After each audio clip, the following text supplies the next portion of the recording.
travaille depuis.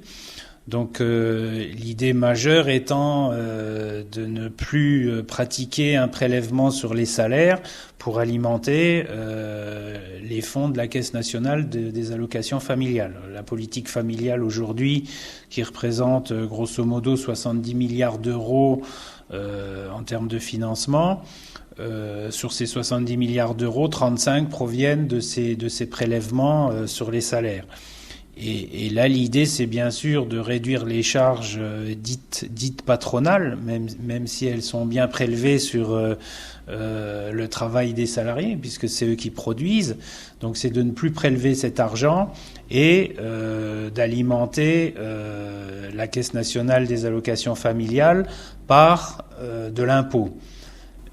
Dans le même temps, le président de la République s'engage à ne pas augmenter la pression fiscale, et je pense qu'il a raison parce qu'elle est déjà très forte dans notre pays. Je crois bien que c'est la plus forte d'Europe. Donc pas d'augmentation de la pression fiscale, et en même temps aussi une volonté de réduire l'important déficit auquel la France est confrontée, puisque aujourd'hui il avoisine les 2000 milliards d'euros et que la Commission européenne n'arrête pas de remettre le dossier sur la table.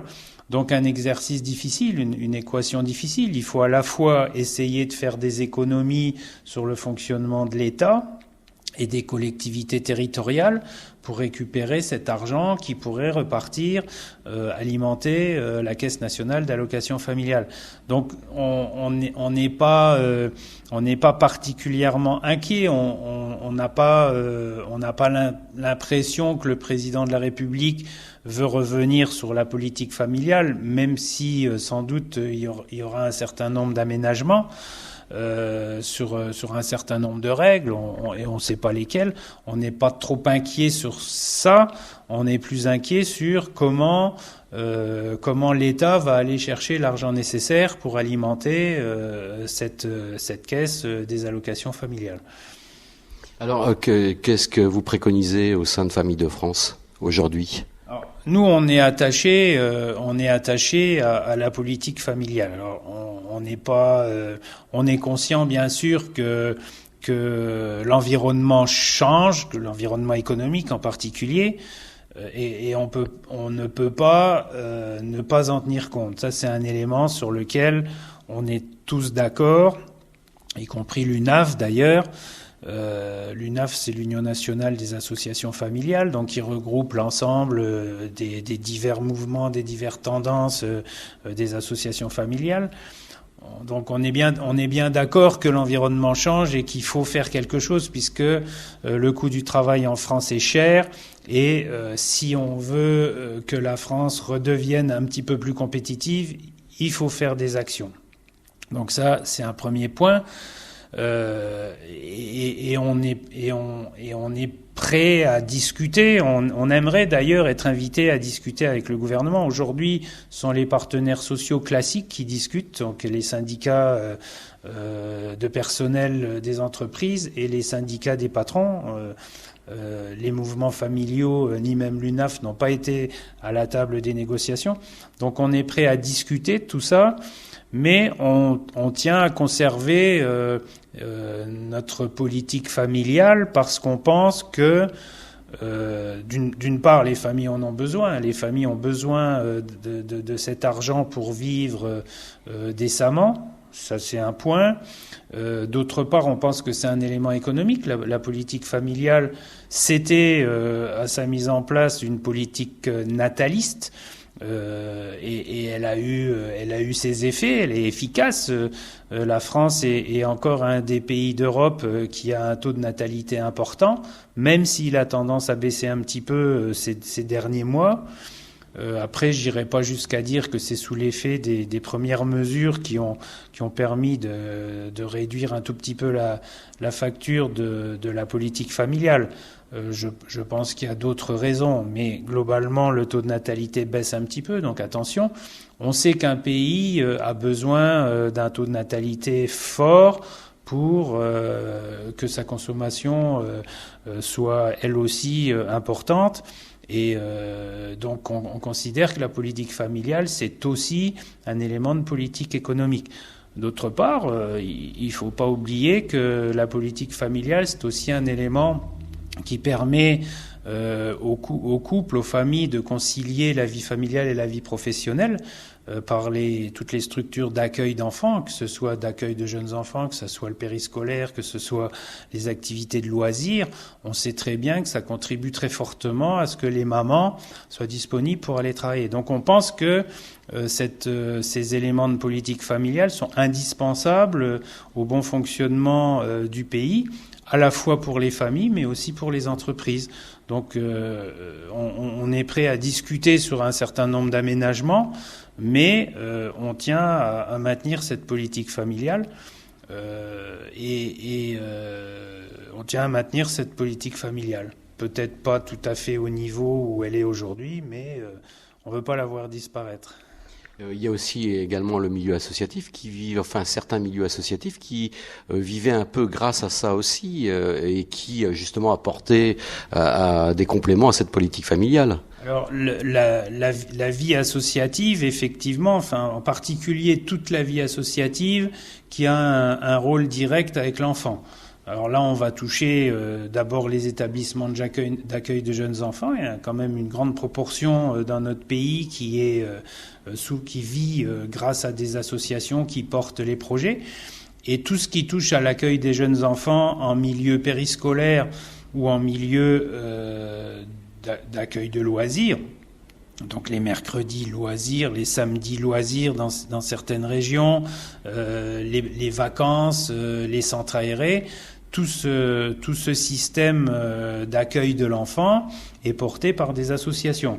Il y a un deuxième réseau qui est extrêmement important aussi, c'est celui des centres sociaux qui bénéficient des soutiens de la CAF sous forme de prestations de services. Et c'est un réseau important, en particulier dans les milieux de familles qui peuvent rencontrer des difficultés sociales. Donc oui, effectivement, une grande partie de la vie associative, toute celle qui touche soit à l'enfant, soit à la famille, est alimentée par des prestations de la Caisse nationale des allocations familiales. Et si ces prestations venaient à disparaître ou même à diminuer fortement, ça mettrait en péril toute cette organisation. Alors là, on est en pleine campagne électorale pour les municipales. Vous rencontrez les futurs candidats, vous essayez de faire un peu de lobbying là-dessus ? Alors effectivement, Famille de France a lancé un certain nombre d'actions pour sensibiliser les candidats, soit les maires en place, soit les candidats aux futurs postes qui vont être rendus disponibles. D'une part, on a lancé une action qui s'appelle Habitax, qui est une action qui cherche à sensibiliser les maires sur leur capacité à moduler les impôts locaux, la taxe d'habitation en particulier, en fonction de la composition familiale. C'est-à-dire qu'une famille qui a charge de famille, un nombre d'enfants plus important, pourrait bénéficier d'une petite remise sur son impôt local, sa taxe d'habitation en particulier. Les impôts fonciers, il n'y a pas de possibilité. Donc une campagne qui vise à la Fédération nationale, si vous voulez, elle monte un dossier et elle va inciter en fait les responsables locaux à rencontrer les maires et les candidats pour leur poser cette question. On a un deuxième dossier qu'on est en train de finaliser, qu'on va diffuser dans les jours qui viennent, sur des éléments liés à la protection de l'environnement. On aimerait que les maires soient plus sensibles et sensibilisent plus les familles et réfléchissent à un certain nombre de projets sur la mobilité durable. C'est-à-dire, on voit bien aujourd'hui que notre pays est soumis à une pollution qui est grandissante. Et on considère qu'on n'est pas à la pointe de la réflexion sur ce dossier-là. J'avais rencontré Monsieur Pelt, qui est un écologiste de renom local sur Metz, et il m'avait très ouvertement dit que la situation était en train de se dégrader à très grande vitesse et que les seuls qui pouvaient encore réagir de façon forte, c'était les familles. Ils comptaient sur les familles pour essayer de sensibiliser à la fois les maires et les industriels, enfin les maires, les décideurs politiques, on va dire, et les industriels pour tenter de mettre des actions en place. Donc on l'a écouté et on profite de ces échéances électorales pour en parler. Et bien sûr, on a sensibilisé l'ensemble de la couche politique. Alors là, pas seulement les maires, parce que tout de suite après les élections municipales, il va y avoir des européennes. Et là, on sait que c'est très ouvert au débat d'idées. Donc on en profite pour discuter des éléments de politique familiale que j'ai abordés juste avant. Alors il y a une autre action qui est menée actuellement ou qui va démarrer actuellement, c'est la soupe des familles au niveau national.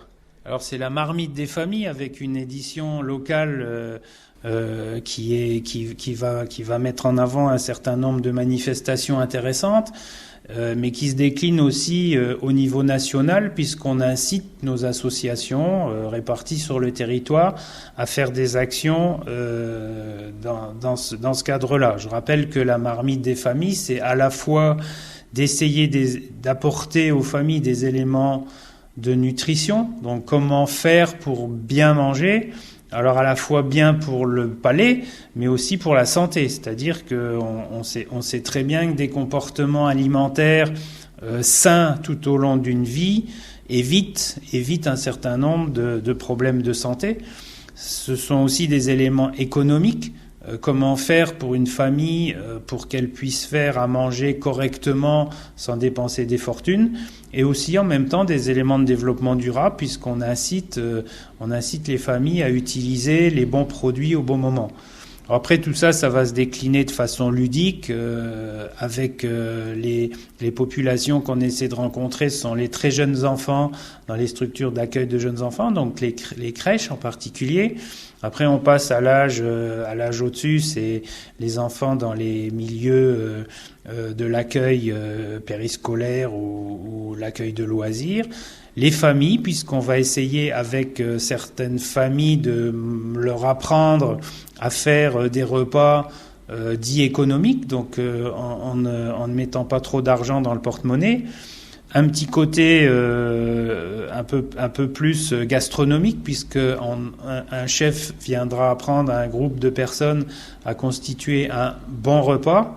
Mais là aussi, même s'il est bon, on y mettra le côté financier. On veut qu'il soit bon, mais pas trop cher. Et le côté santé, puisqu'on veut qu'il soit bon, pas trop cher, mais qu'il fasse pas de dégâts dans l'organisme.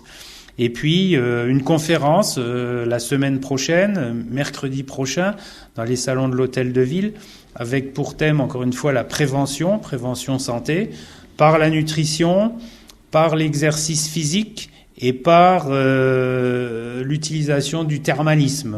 On est rentré en contact